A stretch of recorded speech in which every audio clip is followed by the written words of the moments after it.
అన్నమయ్య జిల్లా ప్యారంపల్లిలో యువతిపై యాసిడ్ దాడి చేసిన నిందితుడు గణేష్ ను పోలీసులు అరెస్ట్ చేశారు. ఘటన జరిగిన 24 గంటల్లోపే నిందితుడిని అరెస్ట్ చేసినట్లు జిల్లా ఎస్పీ విద్యాసాగర్ నాయుడు తెలియజేశారు. నిందితుడు యువతిపై యాసిడ్ దాడి చేసి బెంగళూరుకి పరారవుతుండగా మార్గ మధ్యలో పట్టుకున్నట్లు ఎస్పీ వెల్లడించారు. ఇలాంటి ఘటనపై అవగాహన కల్పించేందుకు కాలేజీలో అవగాహన కార్యక్రమాలు నిర్వహిస్తున్నట్లు విద్యాసాగర్ నాయుడు వెల్లడించారు.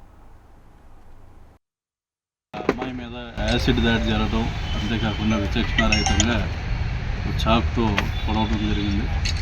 ఈ అమ్మాయి ప్యారంపల్లి విలేజ్ గుర్రంకొండ మండలానికి చెందిన 22 సంవత్సరాల అమ్మాయి దాసరి గౌతమి అన్న అమ్మాయి మీద ఈ శంకరప్ గణేష్ అనే అక్యూజ్డ్ వచ్చేసి ఎర్లీ మార్నింగ్ వాళ్ళ ఇంటికి వెళ్ళి వీళ్ళిద్దరూ కూడా డిగ్రీలో పరిచయం, డిగ్రీ చదువుకున్న సమయంలో చదువుకునే సమయంలో ఉన్న పరిచయాన్ని బట్టి అమ్మాయిని వెంటబడి వేధించడం, అదేవిధంగా ప్రేమించమని చెప్పి అడగడం జరిగింది. ఈ అమ్మాయి ఎప్పటికైతే ఒప్పుకోలేదు.